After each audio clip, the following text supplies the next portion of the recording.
Bienvenue dans Private Equity Vox. Je suis Antoine Sage. Fort de 20 années d'expérience en gestion de fonds, j'ai créé PEQ pour offrir un service digital sur mesure à l'échelle de l'ambition des professionnels du Private Equity. Je vous propose un tête-à-tête avec les personnalités clés de notre industrie. GPs, LPs, régulateurs, prestataires et partenaires. Chaque invité nous parle de son expertise, de son parcours et de sa vision du Private Equity. Dans Private Equity Vox, toutes et tous sont les bienvenus tant qu'ils enrichissent notre vision du PE. Bienvenue dans notre podcast Private Equity Vox. Nous sommes ravis d'accueillir aujourd'hui Thomas Dutheil et Tanguy Tozina, cofondateurs de Trajan, experts en capital investissement et spécialistes de la transmission capitalistique et managériale des PME françaises. On va en parler, mais je pense que vous avez quelques particularités intéressantes. Thomas et Tanguy, vous avez cofondé Trajan en 2018 et levé un fonds de 110 millions d'euros spécialisé dans les opérations de transmission d'entreprises en partenariat avec le groupe Edmond Rothschild Private Equity.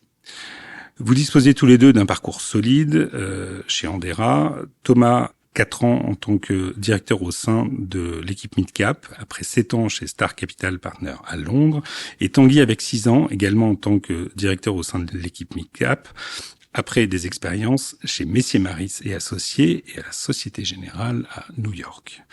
Chez Trajan, vous vous positionnez comme des spécialistes des opérations MBI, Management Buy-in ou Transmission, dans le segment des small caps, plaçant l'humain au cœur de votre stratégie d'investissement. Votre équipe a d'ailleurs été reconnue par le prix Rising Star du Private Equity Exchange and Awards. Thomas et Tanguy, nous sommes très heureux de vous accueillir à ce micro pour échanger sur votre vision de la transmission d'entreprise, pour parler d'entrepreneuriat et de votre approche unique du Private Equity. Un grand bienvenue dans Private Equity Vox. Bonjour Antoine, et merci pour l'invitation. Salut Antoine, merci. Une première question, qui est un peu une tradition chez nous. Comment est-ce que vous pourriez définir, avec le recul, qu'est le vôtre, le Private Equity ? Vaste question, écoute, au risque de paraître un peu technique. Allons-y. Pour moi, le Private Equity, fondamentalement, c'est un système qui a remplacé les compartiments C de la bourse, qui historiquement servait à financer les PME. Et progressivement, on a remplacé ce compartiment C avec 3 promesses. La première promesse, la plus évidente, la plus visible, c'est de sortir de la fameuse dictature de la bourse et de ses rapports trimestriels en se projetant sur un cycle qui correspond mieux à celui d'un projet de développement d'entreprise, donc plutôt des cycles de 4, 5, 6 ans. La deuxième promesse, c'est paradoxalement celle d'une liquidité simplifiée. Alors, on s'entend, la bourse est plus liquide que le private equity, mais quand vous êtes un entrepreneur et que vous voulez avoir un actionnaire capable de remettre au pot pour vous accompagner dans votre projet de développement, je pense que fondamentalement, un fonds de private equity a plus d'arguments que la bourse et toutes ses réglementations. La troisième promesse, qui est probablement la plus importante, c'est celle qui tourne autour du rôle d'actionnaire, et savoir si un actionnaire doit être passif, comme il est forcément en bourse, ou si un actionnaire doit être actif. Et la promesse du private equity, il me semble en tout cas, c'est celle d'être un actionnaire actif, le fameux smart money versus dumb money. C'est ce qui fait tout le piment, mais aussi tout l'enjeu du métier. Voilà pour une petite définition un peu technique à mon avis. Ouais, peut-être pour compléter ce que dit Tanguy, et peut-être avec une approche un peu plus conceptuelle, moi ce que j'apprécie dans le private equity, c'est le côté catalyseur en fait et libérateur d'énergie. On voit que le private equity, il a une capacité à amener des financements, et donc ça libère de l'énergie. 2, ça amène de l'ambition aussi, souvent de l'ambition entrepreneuriale. Et 3, ça va amener aussi de l'expertise aux côtés des entrepreneurs, ce qui fait que grâce à ces 3 types d'énergie, on va pouvoir donner à chaque moment de la vie d'une entreprise un coup de pouce, et c'est ce qui rend aussi ce métier passionnant. Mais alors, justement, qu'est-ce qui fait qu'en 2018, vous cofondez Trajan ? J'aimerais comprendre à la fois la dimension la dimension de rencontre, parce qu'il y a un choix mutuel de se dire on y va, on fait quelque chose, avec une ambition, un angle particulier, un setting spécifique dont on pourra parler un peu plus tard. Comment ça s'est passé? C'est quoi le... Ces grandes décisions de la vie, parce que c'est une grande décision de la vie de quitter le confort d'un très beau fonds d'investissement pour se lancer dans l'entrepreneuriat, je pense qu'elles sont toujours multifactorielles, et c'est le cas pour nous. C'est quoi ces facteurs? Je pense que d'abord, il y a un truc tout simple. Thomas et moi, on avait 33 et 35 ans. C'est un âge où il y a un virus qui traîne, celui de l'entrepreneuriat, et on l'a chopé. Voilà. Et oui, même dans un beau bureau dans le 8e arrondissement, tu peux attraper le virus de l'entrepreneuriat, et il te pousse à creuser les méninges, à dire mais qu'est-ce que je peux faire quelque part pour être mon propre patron, développer ma boîte et être le maître chez moi. Mais vous aviez dans votre environnement des exemples de cela? Parce qu'il y en a très peu en définitive. Dans le 8e arrondissement, les gens restent beaucoup chez eux, là où il fait chaud. C'est effectivement assez confortable, le 8e arrondissement, et puis on fait tout pour te rendre le monde plus confortable, le beau salaire, les beaux bureaux. Après, je pense qu'il y avait une volonté chez nous, effectivement, de construire quelque chose, voilà. Et donc, on était aussi probablement à un moment de notre carrière où c'était pas non plus complètement ridicule d'abandonner ce confort. On s'y était pas encore trop habitué, et donc c'était probablement, même si beaucoup de personnes pourraient te dire que c'était un peu jeune, on manquait un peu de cheveux blancs, c'était probablement aussi le bon moment pour nous de prendre ce risque et de basculer dans cette aventure entrepreneuriale. Mais manifestement. Ouais, parce que on s'est dit que c'était multifactoriel, donc il y avait l'envie, l'attente un peu intangible de l'entrepreneur, et puis il y a eu la bonne idée aussi. Enfin, on croyait que c'était une bonne idée à l'époque, en tout cas, on l'a découverte ensemble. En plus, c'est un peu la beauté de notre association, c'est que on a eu cette idée en lisant le même article pendant le même week-end et en se retrouvant le lundi et en se disant non mais t'as lu ce truc-là? Ah ouais. Et puis en fait, on a cogité et on est arrivé avec l'idée de Trajan. Et en fait, c'était quoi cet article? Un article de The Economist qui date de fin 2016 et qui parle du phénomène de la reprise de PME par des jeunes entrepreneurs aux États-Unis. Voilà, et qui parlait des performances et au-delà de la performance, du sens que ces gens donnaient à leur carrière, alors qu'ils pouvaient faire des beaux parcours dans des grands groupes et qui décidaient de se dire non, avec tout ce que je sais faire, avec mon bagage, je vais me projeter dans la reprise d'une PME et la faire exploser dans le bon sens du terme. Et ça nous a vachement inspiré. Et à partir de là, on a construit cette idée et on était habité par cette conviction que c'était un modèle qui était pertinent, générateur de performance. On reste des investisseurs et qui pouvait donner du sens à notre métier. Parce que oui, on peut aussi trouver le temps long dans un beau fonds d'investissement, se dire que ce qu'on fait tous les jours, ça c'est très répétitif, et se regarder dans le miroir le matin en se disant mais à quoi ça sert tout ce que je fais? Et là, on avait l'idée qui nous permettait d'associer notre savoir-faire de financier et l'envie de donner du sens à ce qu'on faisait. Mais votre témoignage, c'est que cet article rend l'appel assez irrésistible. C'est-à-dire, il y a peu de freins au passage à l'acte ou il y en a eu quand même?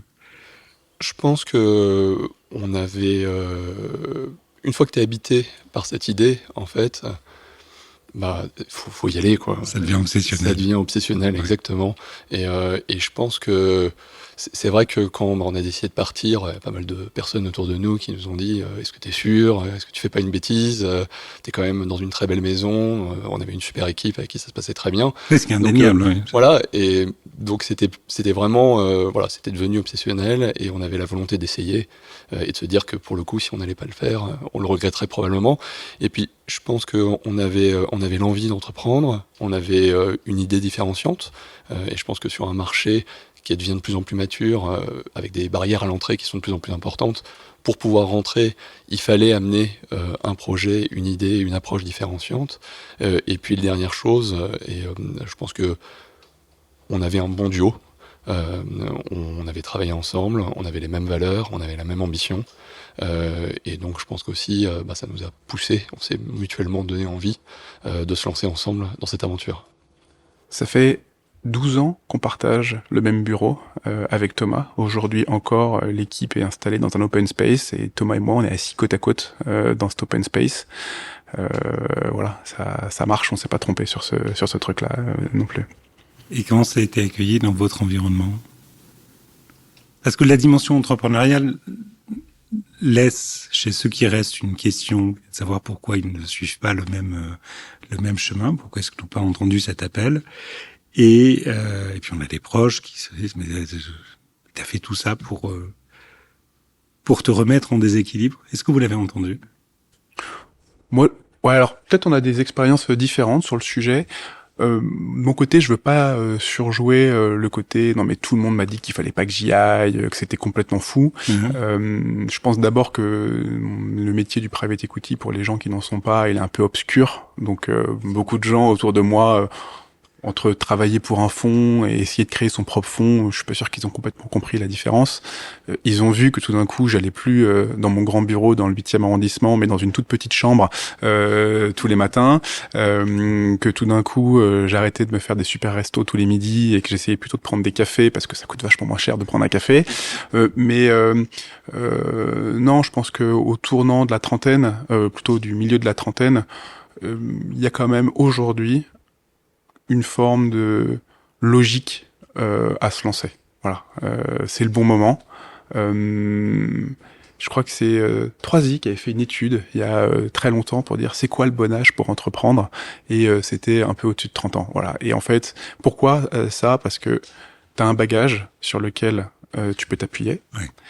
Et puis, je dirais, tu as une forme de filet de sécurité. Si tu te plantes, il est encore temps de te rattraper.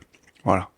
Et du coup, de mon côté en tout cas, j'ai pas eu d'énormes freins autour de moi. Non, moi j'ai eu un environnement aussi très bienveillant au final. Effectivement, ça interroge la prise de risque, Oui. mais ma femme me soutenait à 100% et je la remercie. Et deux, je pense que effectivement dans l'environnement, peu de gens prennent ce risque entrepreneurial parce qu'il y a un vrai confort, mais les gens te regardent de manière bienveillante, t'encouragent, veulent voir si ça va marcher ou pas, et donc de manière globale, on a plutôt eu des gens qui nous ont donné des petits coups de pouce tout au long de notre aventure entrepreneuriale, et on les remercie. Et on se souvient des personnes qui nous ont aidés. Donc voilà, c'est un choix qui s'est imposé à nous, il y avait une bonne configuration, une idée qui nous habitait, et puis un environnement qui au final nous regardait avec bienveillance et nous a supportés. Et justement dans l'organisation que vous avez choisie, en général, créer un véhicule, se dire on va lever des capitaux au travers d'un véhicule pour pouvoir investir dans des structures avec une thématique particulière, une stratégie. Ce qu'on ne réalise pas, c'est que c'est un double saut périlleux. Le premier, c'est de faire ce métier du capital investissement. Et puis le deuxième, c'est justement ce qu'est une société de gestion, ce qu'est le régulateur, ce qu'on connaît assez peu quand on est plutôt front office et côté deal. Et vous avez fait un choix assez intéressant en la matière. Est-ce qu'on peut en parler un tout petit instant? Ouais, je pense que ce que tu décris, clairement, quand on s'est lancé, on l'avait pas mesuré. Voilà, voilà. On est parti, on te le disait, habité par cette idée. Et puis quand t'es habité par une idée, t'es persuadé que tout le monde va trouver cette idée géniale. Voilà. Et en fait, il y a plusieurs étapes. D'abord, les gens ne trouvent pas forcément ton idée géniale. Et puis deuxièmement, entre je trouve ton idée géniale et je vais investir dans ton idée géniale, on s'est aperçu qu'il y avait un petit écart qui relevait plutôt du saut quantique d'ailleurs, et qu'il allait falloir prendre le temps de le franchir. Donc, le setup final sur lequel on a atterri, il est il est le résultat plutôt d'un parcours. Voilà. Mais la première étape de ces parcours, c'est de se prendre une grosse porte. Et après, on a eu notre parcours entrepreneurial. Je pense qu'il y a des anecdotes marrantes. C'est vrai que les deux premiers grands investisseurs institutionnels qu'on est allé rencontrer, qui sont des acteurs de place, on était persuadés que notre approche allait leur parler, pleine de sens, capable de créer de la valeur. Donc on va les voir avec une belle présentation. Et on prend effectivement un refus poli en nous disant « Ah, c'est très intéressant, merci beaucoup, revenez me voir quand vous aurez levé 100 millions. » Malheureusement, le coup de pelle du 100 millions. Voilà. Tu as le coup de pelle de 80 millions aussi qui existe. C'est courant. Et donc nous, en leur disant pour arriver à 100, on aurait besoin aussi de votre soutien. Et donc effectivement, tu te rends compte au départ que le chemin il va être plus long que ce que tu avais anticipé. Moi, je me souviens quand on s'est lancé, on nous avait dit tu verras, la moyenne c'est un meeting, 1 million. Moi, je peux vous dire qu'on a fait beaucoup plus que 110 meetings pour y arriver, mais c'est ce qui fait partie du parcours. C'est ce qui fait que si c'était simple, de toute manière, il y aurait beaucoup plus de gens qui arriveraient. Et donc nous, dans ce parcours-là, on a à un moment, en fait, si on reprend on a assez rapidement levé entre un peu plus de 20 millions d'euros auprès d'entrepreneurs qui nous connaissaient, qu'on avait accompagnés. Et puis auprès de leur réseau à eux, c'est-à-dire ton premier cercle, puis le cercle de ton premier cercle. On a réussi à convaincre quelques grandes familles, je pense typiquement à Financière du Cèdre qui nous a fait confiance et qui nous accompagne aujourd'hui encore, et on les remercie beaucoup. Mais au bout d'un moment, on est arrivé un peu à la limite de ce qu'on arrivait à lever. Grâce à ces réseaux, on s'est dit on a 20 millions, on va aller voir les investisseurs institutionnels, et on s'est rendu compte que ça suffisait pas malheureusement pour les convaincre. On avait un peu ce sentiment d'être, alors je fais quelquefois le parallèle, t'es à une soirée autour d'une piscine, tout le monde trouve que la soirée est sympa, mais pour que la soirée s'enflamme, faut qu'il y en ait un qui saute, quoi. Et en fait, on arrivait à faire sauter personne, donc c'était le sujet. Et donc on s'est dit que pour arriver à enflammer un peu la soirée, fallait déjà faire un deal qui démontrait notre approche spécifique. On va revenir dessus, j'imagine, mais qui était un peu notre proof of concept, qui était pile dans notre stratégie, et la capacité à exécuter un premier deal exactement dans la lignée de ce qu'on avait vendu à nos investisseurs était pour nous quelque chose qui allait nous permettre d'emballer un peu la machine. Et ça, je pense que c'est un bon conseil à tous les gens qui veulent se lever dans une levée de fonds. On se focalise beaucoup sur l'administratif, sur les agréments, sur la levée de fonds aussi, parce qu'il faut quand même un peu d'argent pour commencer. Paraît-il, oui. Mais en fait, le succès, il arrive à partir du deal, en fait. Il faut arriver à faire des deals. Si tu as des bons deals, tu vas avoir des investisseurs, et si tu as des investisseurs, tu vas pouvoir faire ce premier deal, et tu lances un cercle vertueux. Donc nous, clairement, on s'est dit, pour y arriver, il faut faire ce premier deal.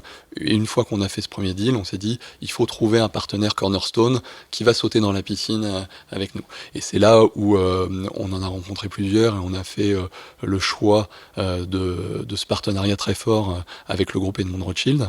Et on est ravis de ce partenariat aujourd'hui. Ils nous ont fait confiance au début de l'aventure. Et c'est peut-être là pour revenir sur ta question de départ. On a trouvé qu'il y avait beaucoup de sens à s'associer avec cette très belle maison qui, au-delà de la réputation, a aussi des services très solides de compliance, de back et de middle office pour répondre aux demandes et aux exigences de leurs très grands clients institutionnels, qui sont des sujets que nous, on maîtrisait pas. Et donc, on a noué ce partenariat, on crée une joint venture avec eux, dans lequel ils ont pris une participation minoritaire importante à nos côtés, et on a lancé l'aventure ensemble. Et la force de ce partenariat aujourd'hui, c'est que effectivement, eux vont avoir cette expertise très forte pour gérer à la fois la compliance dont on parlait, mais aussi tout ce qui est reporting. Ils ont les systèmes pour le faire, ils ont les personnes et l'expertise pour le faire. Je te donne un exemple, mais tout entrepreneur ayant créé son fonds te dira que les appels de fonds, quand tu as 150 investisseurs, ça peut te prendre une journée facilement typiquement, on a la chance d'avoir aujourd'hui un partenaire qui a des outils, qui a les personnes pour gérer ce genre de choses, ce qui nous permet, avec Tanguy, avec l'équipe d'investissement, de nous consacrer à ce qu'on espère bien faire, c'est l'investissement et l'accompagnement de nos sociétés en portefeuille. C'est vraiment une conviction, en tout cas. Ce côté double saut périlleux de l'entrepreneuriat, j'ai envie de continuer ce métier d'allouer des capitaux 2/3 au sein de sociétés qui en ont besoin parce qu'elles ont des projets cohérents en la matière. Et le deuxième saut périlleux qui est, pour pouvoir faire ça, on a un cadre réglementaire, des contraintes ou des spécificités des relations investisseurs, d'identifier ces investisseurs. La question de la carte du territoire, en définitive, tu as ton environnement direct. Premier et deuxième cercle qui te permet de trouver 20 millions d'euros, ce qui est absolument considérable, parce que c'est vraiment la preuve vous avez raison de vous lancer, mais c'est insuffisant. Et la phase suivante, elle peut te prendre 2 ans et il ne se passe rien. Et c'est un demi-échec, une demi-réussite, je ne sais pas comment le dire, mais en tout cas, ce pourquoi vous êtes parti ce pourquoi vous êtes associé n'a pas lieu, avec en plus cette dimension de distraction, parce qu'il y a toute une partie de choses qui sont extrêmement cohérentes et logiques, que nous traitons chez PE Cube, c'est vraiment, nous sommes convaincus que c'est nécessaire, mais le vrai job central, on va y venir. C'est cette approche, cette stratégie de dire, il y a une raison pour laquelle j'ai une proposition distinctive sur ce marché pour pouvoir accompagner des agents économiques et mériter votre souscription en tant qu'investisseur.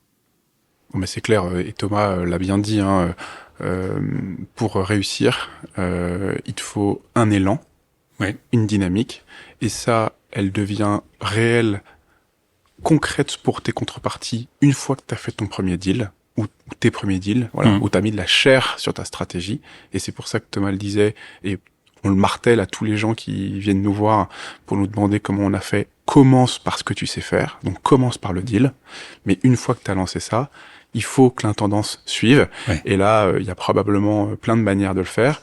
Notre conviction, c'était que si on le faisait nous-mêmes, il faudrait qu'un de nous deux sacrifie pour passer entre 50 et 75% de son temps à faire cette partie intendance, alors que notre envie et notre savoir-faire, il est pas là.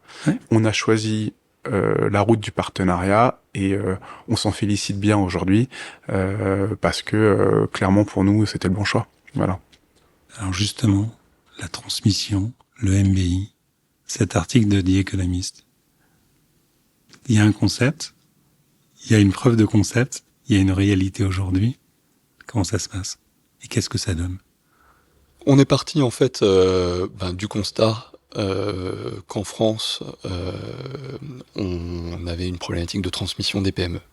On a aujourd'hui, pour te donner quelques chiffres, plus de 20% des dirigeants de PME qui ont plus de 60 ans et qui vont devoir transmettre leur société dans les prochaines années. Je crois que c'est 40 000 sociétés de plus de 10 salariés qui doivent être transmises dans les 10 prochaines années. Donc là, il y a un vrai besoin et un vrai marché, avec une particularité française qui est le fait que la transmission des PME se fait très peu dans le cadre familial. C'est moins de 20% des cas. Si tu compares avec un pays comme l'Italie, historiquement, 70% des PME étaient transmises dans la famille en Italie. Alors, il y a plein de raisons qui l'expliquent, fiscales notamment, mais pas seulement. Mais donc, on est parti du constat de se dire, on a cette problématique de transmission. On parle aujourd'hui de réindustrialisation de l'économie. Si tu veux réindustrialiser, il te faut garder ton tissu économique fort. Et ces PME, qui sont souvent en région, elles ont des beaux savoir-faire, elles emploient des personnes sur place, et donc pour pérenniser ces savoir-faire, pour pérenniser ces emplois, il faut réussir ces transmissions. Donc on s'est déjà dit qu'il y avait une belle mission, et on s'est retrouvé là-dessus avec le groupe Edmond Rothschild, autour de la transmission, et du besoin de les réussir. Deuxièmement, et là c'est notre casquette d'investisseur, on s'est dit que c'était un marché, celui de la transmission, qui était très intéressant pour créer de la valeur, parce que il faut quand même, pour pouvoir continuer cette aventure, créer de la valeur pour nos investisseurs qui nous ont fait confiance, pour pouvoir continuer à se développer. Parce que le grand 1, c'est il y a des structures éligibles pour cela, donc la thèse de la transmission, il y a un besoin, et 2, en tant qu'investisseur, qu'est-ce que ça signifie pour moi? Je suis investisseur chez Trajan, c'est pas le cas, je le dis clairement, mais qu'est-ce que ça signifie pour moi, justement, de participer à cette transmission? Quel potentiel ça revêt? Quel risque aussi ça peut engendrer? Et puis, qu'est-ce que ça donne en vrai aujourd'hui chez Trajan? Alors, en tant qu'investisseur, je pense que les investisseurs viennent chez nous pour ces deux raisons. Premièrement, pour eux, ça a du sens. Oui. La plupart de nos investisseurs, c'est beaucoup des entrepreneurs, beaucoup en région, qui constatent autour d'eux cette problématique de transmission, ou qui l'ont vécu même eux à titre personnel ou dans leur famille. Donc c'est une stratégie qui parle beaucoup à ce profil d'investisseurs parce que ça a du sens pour eux. Et donc ils viennent déjà pour ça. Et pour les histoires entrepreneuriales qu'on va bâtir autour de ça. Et la deuxième raison, c'est qu'ils sont convaincus eux aussi, et on commence à le démontrer, on en reparlera, que ce segment et ces types d'opérations permettent de créer beaucoup de valeur pour eux sur leur investissement. Et pourquoi ça ? Pour nous, il y a trois raisons à cela. On est sur un marché qui est très profond. Pour te donner un chiffre, nous on reçoit plus de 300 dossiers par an de transmission. Très intermédiaire ou... Plutôt intermédiaire. Ouais. La France est un marché assez intermédiaire, même sur des plus petites sociétés. Et nous, on n'a pas de problème avec ça. En fait, à un moment, l'objectif, c'est de réussir la transmission. Et à la fois, le cédant, bien sûr qu'il veut maximiser la valorisation de sa société, mais il y a un affect aussi très important. La société, c'est souvent, on y a mis tout son temps, c'est le dernier enfant de la famille. Il veut savoir ce qui va se passer pour sa société, pour ses salariés, dont il est souvent proche. Il va continuer à vivre 10 kilomètres exactement. À côté. Et donc, il veut que ça se passe bien. Il veut que ça se passe bien. Et donc, il y a l'enjeu financier et il faut y répondre. Mais au-delà de ça, il y a le projet qui va être porté pour sa société. Et le conseil M&A, il est aussi attentif à ce projet. Et nous, ce qu'on propose, c'est un projet qui va être de réussir une transmission en pérennisant la société, en pérennisant son esprit entrepreneurial, en pérennisant ses équipes, dans la continuité de ce qui a été fait, ce qui va être un projet qui est très différent de celui de vendre à un concurrent. Voilà, puisque c'est souvent l'alternative pour un dirigeant qui a créé sa société, c'est de se dire, il y a un grand groupe à côté, dont ça fait 10 ans qu'on se tire la bourre, c'est probablement la personne qui peut le plus facilement reprendre ma société. Mais ça veut dire souvent la fin du nom, déjà, la fin, et puis des synergies. Et puis ces grands groupes, ils arrivent avec leurs process, ils arrivent avec leurs hommes, et donc ça peut casser. Et de manière empirique, on constate que ça casse souvent ce qui a fait le succès de la PME jusqu'à là. Voilà. Et donc le projet sur la transmission, c'était de pouvoir proposer une alternative à la cession à son concurrent, qui n'était pas une alternative très répandue jusqu'à présent. Et justement, l'inflexion, parce que tu évoques la question de continuité. En effet, vous êtes attentif j'aime pas beaucoup le terme d'ADN, mais à l'ADN de ces structures, à leur historique, c'est très clair, mais on parle de MBI, de management buy-in. En fait... C'est-à-dire qu'il y a des gens qui rentrent dans cette structure et qui vont l'accompagner. Ouais, d'où viennent-ils ? Forcément. Écoute, on a passé du temps sur le quoi, et la clé, c'est probablement le comment, ici. Et donc, c'est comment on répond à la double problématique de l'entrepreneur qui cherche à la fois quelqu'un pour racheter ses titres, métier traditionnel du fonds de private equity, et en même temps, quelqu'un pour reprendre les rênes opérationnelles de sa société et qui lui permettent de répondre à la question légitime: qui va s'occuper de mes clients et de mes salariés demain? Et évidemment, le cœur de la réponse à cette problématique, il est l'humain. Il est de répondre à la deuxième partie de la question. Et l'ingrédient secret de la stratégie qu'on développe avec Thomas depuis maintenant 7 ans, il est pas secret du tout parce qu'en fait on le raconte partout, mais voilà, l'ingrédient clé. C'est une secret sauce. C'est de se dire, puisque c'est l'humain qui est important, plutôt que de faire comme font tous les fonds classiques et de commencer par chercher des boîtes à racheter, on va commencer par identifier des super entrepreneurs qui ont envie de reprendre des boîtes. Et en fait, en renversant la démarche, je commence par l'actif et je m'occupe du management, on crée 2 énormes avantages. Le premier, et probablement le plus important, c'est qu'en commençant par l'humain, tu te donnes le temps d'apprendre à connaître la personne que tu vas mettre à la tête de la boîte. Faut pas se mentir. Si tu commences à te poser cette question le jour où tu reçois l'info-mémo de la société dans laquelle tu veux investir, le jour où tes LOI est accepté. Voilà. Et tu connais, tu connais ça. t'es sous pression, t'as pas le temps, tu vas aller mandater un cabinet de chasse pour te trouver quelqu'un. Donc la réalité, c'est que tu vas mettre à la tête de la boîte dans laquelle tu investis des millions quelqu'un que tu connais pas. Voilà. Et après, tu t'étonnes que ça marche pas, mais bon, c'est pas si étonnant que ça, en fait. Si tu commences par l'humain et que tu te dis, on va apprendre à se connaître, on va étudier ensemble plusieurs projets. Les premiers, on n'y arrivera probablement pas parce qu'en fait, on se connaîtra pas assez. Mais après 1 an et demi, 2 ans passés sur la route ensemble, on se connaîtra par cœur. D'ailleurs, on se connaîtra tellement par cœur que peut-être qu'on aura décidé qu'il fallait pas qu'on travaille ensemble. Mais si au bout de ces 18 mois en moyenne, on se dit, ouais, il faut vraiment qu'on travaille ensemble, et ben là, t'es hyper fort. Et t'arrives hyper convaincu. C'est ça le premier avantage et le principal avantage de commencer par l'humain, c'est que quand tu fais ton investissement, tu le fais avec un associé que tu connais très bien. Le deuxième avantage, mais qui découle directement du premier, c'est que du coup, quand tu te présentes face au fondateur qui a sa double problématique, tu te présentes face à lui comme un tandem hyper soudé, et ça se voit. Et tu deviens immédiatement très différenciant de ce que peuvent proposer des fonds qui ne s'occupent que de la partie capitalistique, et au mieux essaient de bricoler sur la partie management. Mais surtout, tu te positionnes dans l'esprit du fondateur comme une alternative solide à la vente à son concurrent, dont Thomas disait tout à fait juste titre que parfois elle a du sens, mais dans la plupart des cas, elle n'est pas très satisfaisante pour un entrepreneur. Voilà. Et c'est comme ça qu'on répond au comment, et c'est ça qui fait qu'on pense avec Thomas aujourd'hui pouvoir prétendre qu'on est un leader sur ces opérations de transmission managériale en France bien installées. Peut-être un exemple pour illustrer ce que vient de dire Tanguy, mais on a eu la chance de reprendre une société qui s'appelle Essence et Parfums, qui est une société qui fabrique des jus de parfum basés à Grasse, et qui les exporte partout dans le monde. Cette société, elle était courtisée par de nombreux très grands groupes industriels parce qu'elle avait une très belle expertise, une très belle réputation, et elle adressait des marchés très dynamiques et intéressants.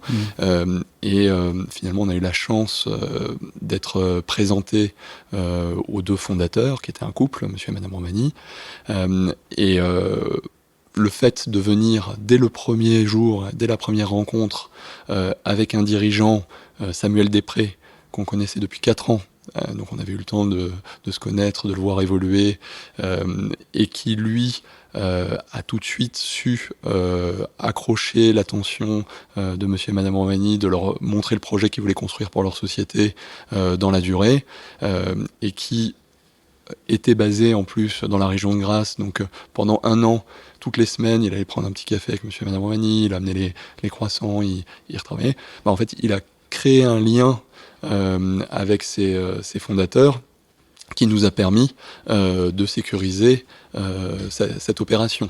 Là où, normalement, un groupe industriel aurait dû reprendre cette société. Donc voilà, le fait de commencer par l'humain, ça permet de reconnaître aussi l'importance pour les cédants du projet qui doit être porté une fois qu'ils ont vendu. Mais l'exemple de Grasse, pour correctement connaître ce coin, est vraiment intéressant parce que c'est un creuset au sein duquel on a vraiment une bascule successive de situations de transmission, l'entrée capitalistique de groupes tiers, des expériences en bourse dont on parlait tout à l'heure, de grands groupes industriels, du luxe, des investissements passion aussi qui ont pu exister. Et je comprends qu'on puisse avoir un coup de cœur remarquable pour Grasse. Mais en effet, une famille en opération qui souhaite transmettre, souhaite autre chose que simplement un chèque et pouvoir partir en courant. Il y a une question de continuité, de projet, et la partie transformative dont j'aimerais qu'on puisse parler, parce que il y a une inflexion. Le MBI signifie qu'il y a une inflexion. Le MBI signifie que c'est pas juste l'accompagnement de fonds propres ou la restructuration de fonds propres d'un agent économique qui va continuer sur sa trajectoire avec un management existant, sur un plan stratégique établi, quelque part une contractualisation de l'investissement. Mais là, vraiment, il y a une inflexion. Comment ça se passe ? Peut-être ce qui est intéressant, c'est de revenir à... Donc, le MBI, Management Buy-in, c'est l'arrivée d'un nouveau dirigeant. Donc ça veut dire quoi ? Ça veut dire que tu vas remplacer un fondateur par un nouveau dirigeant. Et c'est perçu à juste titre par beaucoup d'investisseurs comme des opérations risquées. Risquées parce que ce qui fait le succès d'une PME, c'est en grande partie son dirigeant, et si tu remplaces ce dirigeant par un nouveau, tu prends un risque. Donc historiquement, ces opérations de MBI, elles avaient plutôt été faites sur des sociétés qui étaient plutôt sous-performantes, et donc avec l'objectif de faire mieux que la personne d'avant. Donc c'était correctif. Oui. C'était correctif, voilà. Et l'impulsion qui était recherchée venait aussi de là. Je pense que nous, on a souhaité s'inscrire finalement que sur des opérations de sociétés qui vont très bien. Notre volonté, notre mot d'ordre, c'est continuité. C'est de se dire, on n'est pas plus intelligent que les fondateurs, et on ne regardera une société que si elle marche bien. Et ce qu'on va amener en amenant un nouveau dirigeant, qui va pas révolutionner, qui va s'inscrire dans la continuité de ce qui a été fait, qui va s'appuyer sur les équipes existantes à qui on propose d'investir à nos côtés aussi, c'est l'ouverture du capital, ça aussi, ça libère de l'énergie. Typiquement, dans le cas de Essence et Parfums, on a proposé à l'ensemble des salariés de la société d'investir dans le projet. Et donc, nous, notre approche, c'est de se dire, cette période de transmission qui est perçue comme un risque peut être aussi une opportunité. Sur des sociétés qui vont bien, ce qu'on va amener, c'est juste de l'énergie entrepreneuriale supplémentaire. C'est un nouveau dirigeant qui va capitaliser sur tous les fondamentaux sains de la société et qui va poursuivre le développement, mais si la société était que française, elle va poursuivre à l'international, qui va peut-être poursuivre par croissance externe aussi le développement, qui va peut-être amener une structuration en recrutant 1 ou 2 personnes clés qui manquaient, parce que souvent les fondateurs de PME, ils gèrent leur société en comptant le nombre de voitures qu'il y a sur le parking, parce qu'ils veulent pas trop embaucher, et on les comprend. Quand on a commencé tout le parcours, on fait attention aux coûts, c'est bien normal, et systématiquement, nous, quand on reprend une société, au-delà du nouveau dirigeant, on va aller rajouter 1 ou 2 personnes clés supplémentaires pour permettre à la société de passer un nouveau cap. Ouais, c'est intéressant, Antoine, que tu insistes sur ce mot inflexion. C'est quelque chose qui peut apparaître important dans notre métier, mais parfois, il faut se dire, les choses vont très bien avant que j'arrive. Et le plus important, c'est justement de ne pas chercher le point d'inflexion immédiatement. Si ça va très bien, déjà, assurons-nous que ça continue à aller bien. Bien sûr, une fois que le nouveau dirigeant il a installé aux manettes, qu'il a continué tout ce qui fonctionnait, là, il peut venir accélérer. Mais le premier mot d'ordre, c'est justement ne cherche pas à faire un point d'inflexion immédiatement. On avait j'ai un souvenir lointain des représentants du CAIO, de Kuwait Investment Office, qui en assemblée générale réagit sur un côté très volontaire qu'on pouvait avoir de réparer, d'améliorer les choses. Et nous a dit, if it works, don't fix it. Et il y a beaucoup de sagesse là-dedans. C'est-à-dire que quand je parle d'inflexion, c'est pas nécessairement tout bouleverser, et ce serait un contresens considérable. Mais il y a une anomalie de marché où il y a une certaine injustice qui fait que l'accès au leverage est plus disponible pour une structure qui ressemble à un fonds d'investissement que pour une PME localisée quelque part en France. C'est ainsi. Donc ça permet aussi d'avoir cette énergie pour pouvoir réaliser des transformations qui seraient pertinentes, d'arriver aussi avec quelques pratiques complémentaires, parce que il arrive qu'on ait une certaine myopie liée à notre propre expérience, et que la force du rétroviseur, le côté éblouissant du rétroviseur est plus rassurant que ce qui peut se présenter devant. Vous êtes là pour ça, vous êtes chef d'orchestre pour ça. Ouais, mais bien sûr, on est un peu, on force un peu le trait en disant qu'on change rien. Évidemment qu'on change les choses. Et peut-être pour répondre à ce point-là, il faut revenir à qu'est-ce qu'on fait une fois qu'on a acheté les sociétés. Voilà. Ben oui. C'est quoi la thèse de Trajan une fois qu'on a acheté la société? Et en fait, la thèse elle est un peu simpliste, mais jusque-là, elle fonctionne. Elle est de se dire, en fait, ces sociétés qu'on achète, c'est des sociétés qui n'ont pas complètement accès au marché du private equity, avant tout parce que leur fondateur s'en va et les fonds d'investissement traditionnels n'aiment pas ce type de situation. Mais une fois que nous, on est rentré grâce à notre démarche spécifique, tout l'enjeu, ça va justement être d'amener ces sociétés sur le marché traditionnel du private equity. Et pour ça, je ne sais pas si on parle vraiment d'inflexion, mais clairement, on vient changer les choses pour qu'elles cochent les cases quelque part. Et c'est quoi les grandes cases à cocher pour un fonds d'investissement? Au-delà il vaut mieux être positionné sur un marché porteur, hein, vaut mieux le marché du parfum que malheureusement le retail en ce moment, clairement. Mais au-delà de ça, il faut quoi? Il faut d'abord un management qui se projette dans la durée, qui a ses performances, et ça, normalement, on sélectionne nos dirigeants pour répondre à ce sujet-là.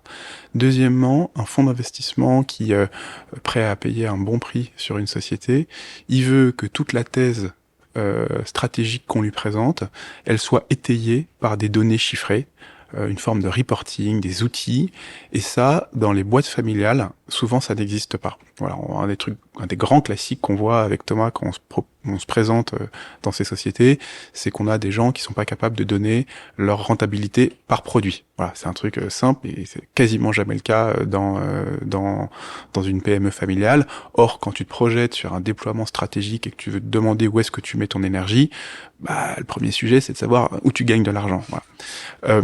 Et donc, sur ce sujet-là, on s'est équipé chez Trajan avec une personne aujourd'hui, Pascal, qui ne fait pas d'investissement et va plonger dans les boîtes, retrousser ses manches et mettre en place ces outils de reporting. Et on parle pas juste du reporting pour avoir l'EBITDA en fin de mois comme tous les fonds aiment, on parle de vrais outils de pilotage pour le management. Donc ça, c'est la deuxième chose. Et la troisième chose, c'est d'aller chercher de la masse, de la taille critique, et de la diversification. Parce que un fonds qui veut investir plusieurs dizaines de millions d'euros dans une PME, il faut qu'il puisse le faire sur une boîte qui est assez grande.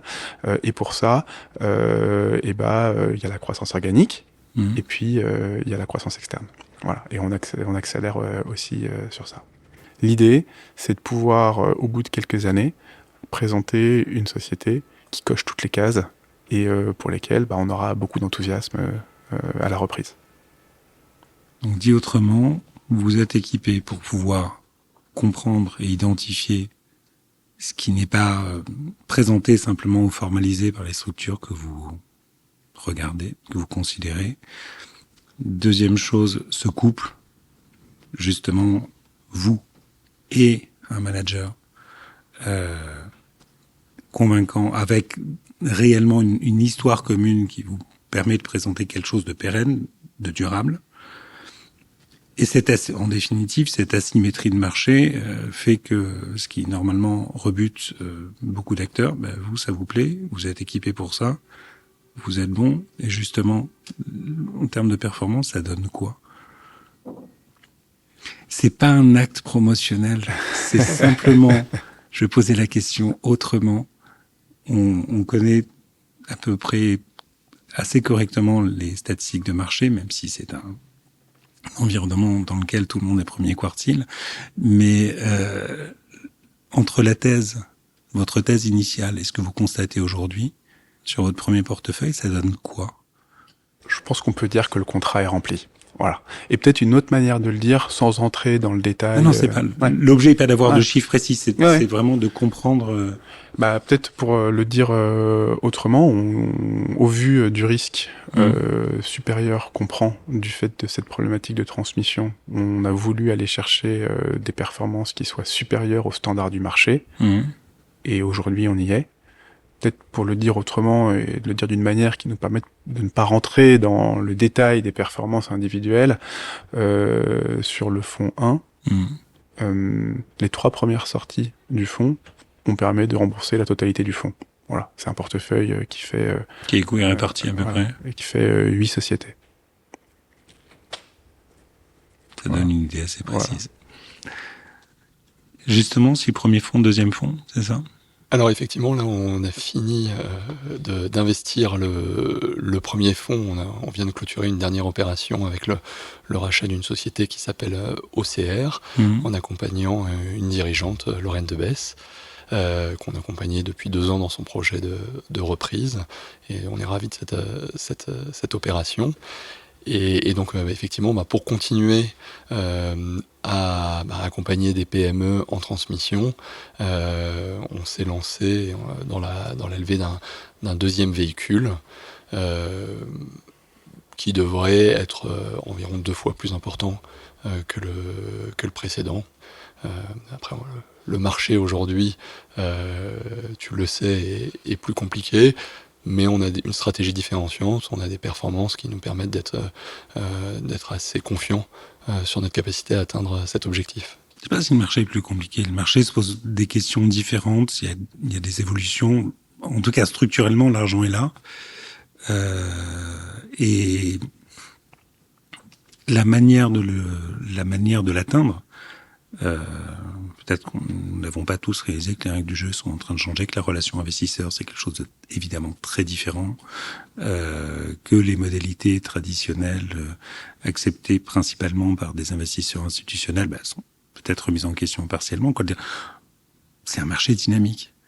Il se passe des choses. C'est pas conservateur, c'est pas figé. Voilà.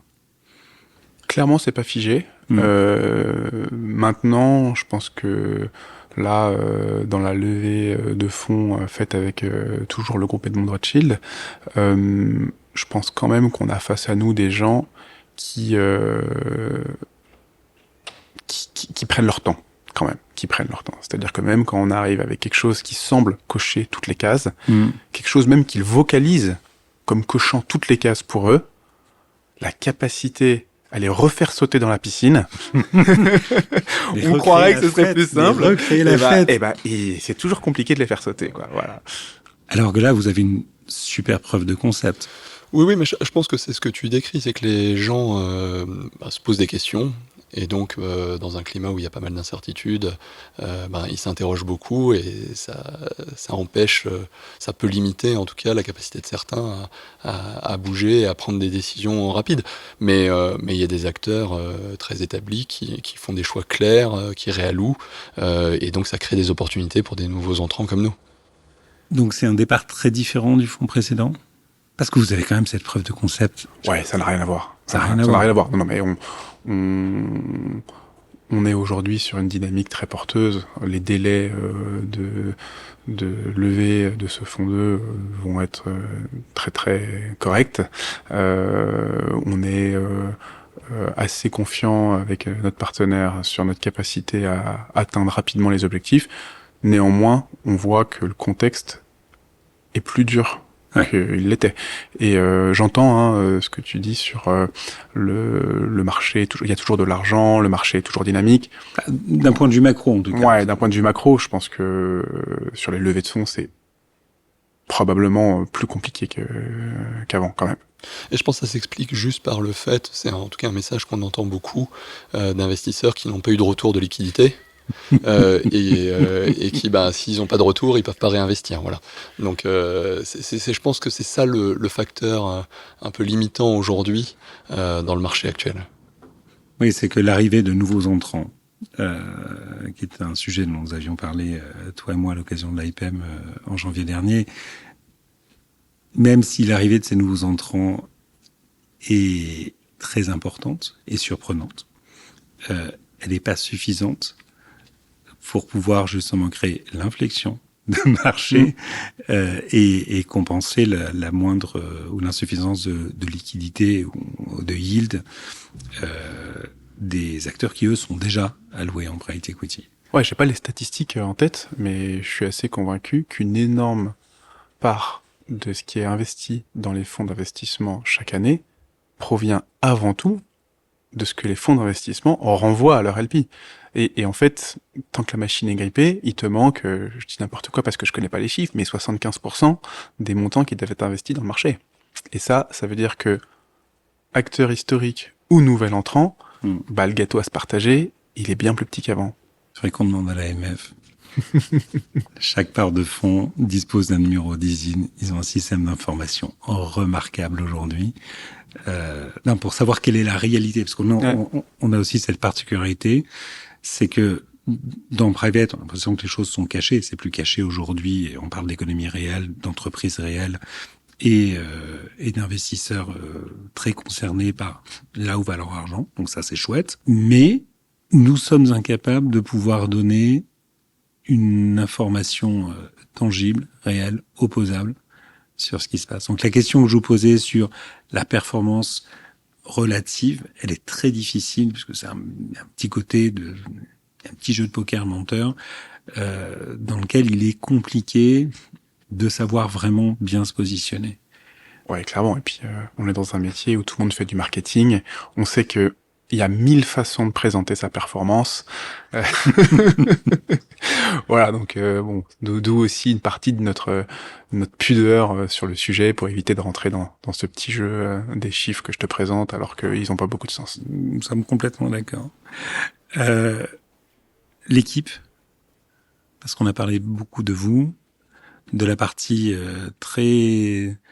cette capacité opérationnelle à accompagner, à bridge the gap sur les questions analytiques au sein des structures. Et le reste de l'équipe, comment ça fonctionne? Aujourd'hui, on a un stade de développement où il faut rester très humble du fait de la taille réduite de l'équipe. Aujourd'hui, Trajan, c'est une dizaine de personnes. Et on a la chance avec Thomas d'avoir pu passer beaucoup de temps à recruter chacun des membres de l'équipe. Voilà, Alexis, Clémence, qui sont directeurs et directrices aujourd'hui dans l'équipe, c'est des gens, on a fait, je sais pas combien d'entretiens on leur a fait subir pour les faire rentrer, combien de personnes on a rencontré avant de les choisir eux, mais c'est le luxe du début où tu as aussi du temps pour construire ton équipe. Et donc aujourd'hui, je pense que l'équipe qu'on a construite, c'est des gens très très proches et on est dans un management où en plus, nous on peut encore être manager par l'exemple, dans le sens où on est très très très impliqué sur chacune des opérations. Donc, est-ce qu'on parle même de management? On est dans une réflexion deal team aujourd'hui. On bosse au quotidien sur les sujets concrets de notre métier avec eux. La question qu'il faut se poser, c'est voilà, en grandissant, comment tu arrives à maintenir cet esprit? Est-ce que tu peux même le maintenir? Et c'est une question qu'on se pose. D'autant plus qu'aujourd'hui, on a un associé qui nous a rejoint pour couvrir le Benelux.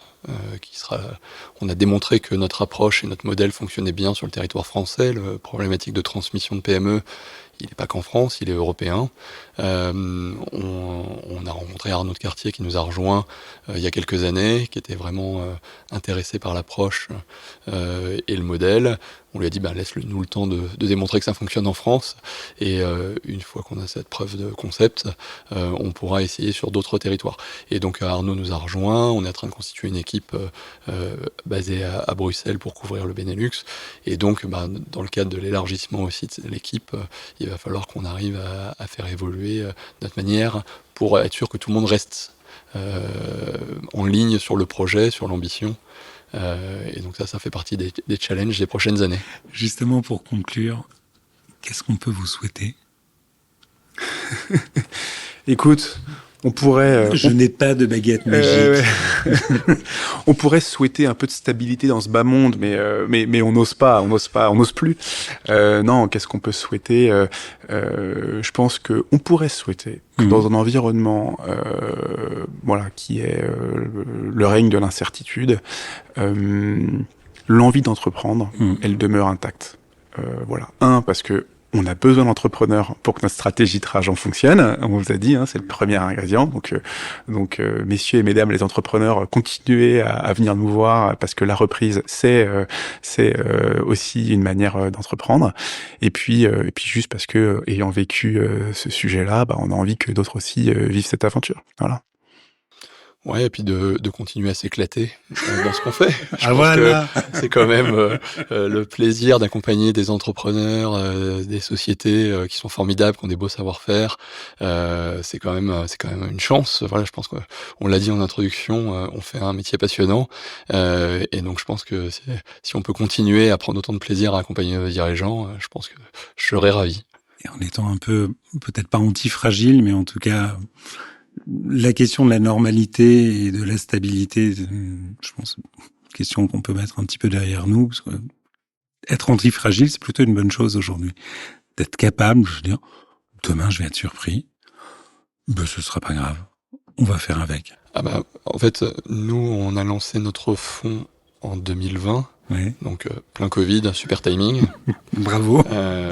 Pour l'anecdote, notre première société du fonds qu'on a racheté, qui était notre deuxième investissement, mais qui s'appelait AB Process, on l'a racheté le 17 mars 2020, donc jour du confinement. Alors attends, 17 mars 2020, mon anniversaire, déjà que les choses soient claires, création de PE Cube, fermeture du greffe, dernière société enregistrée au greffe, PE Cube. Bravo, 17 j'adore. mars 2020. Donc très belle date. Et donc, écoute, une belle date, nous et belle journée pour toi aussi. Et une Quoi belle pour journée. vous. Alors sur le moment c'était un peu sportif. Le week-end d'avant, on s'est refait toutes les analyses. On se dit on y va pas. Ouais. On a décidé que la société était magnifique et qu'on avait un super dirigeant, donc qu'il fallait y aller malgré le contexte. On a bien fait puisque c'était notre premier investissement du fonds et notre première sortie aussi, et ça s'est très bien passé. Mais sur le moment, le banquier avait des gants de ski au closing parce qu'il avait peur, on savait pas ce qui allait se passer, donc c'était un peu sportif. Donc on a commencé Trajan avec ce Covid, puis après on a eu le droit à le problème de chaîne d'appro, la guerre en Ukraine, la crise énergétique, les grandes démissions, les crises politiques, Trump maintenant. Je pense que voilà, maintenant la normalité c'est le manque de crise finalement. Donc effectivement, je pense qu'il faut savoir s'adapter en permanence, regarder loin et puis continuer à avancer. Un immense merci à vous deux. Merci beaucoup Antoine pour l'invitation. Ouais, merci beaucoup. Et on se retrouve très bientôt pour célébrer Comment on fait pour les pousser dans la piscine justement? Parce qu'il faut qu'ils y aillent, quoi. C'est canon ce que vous faites. Eh ben c'est gentil. On les convainc que l'eau est chaude. On monte le son. On monte le son. Merci d'avoir écouté Private Equity Vox. Si cet épisode vous a plu, n'hésitez pas à le partager sur vos réseaux, à vous abonner et à nous mettre un gentil commentaire. Je suis Antoine Sage et je vous donne rendez-vous au prochain épisode de Private Equity Vox pour un nouveau tête-à-tête avec un acteur clé du Private Equity.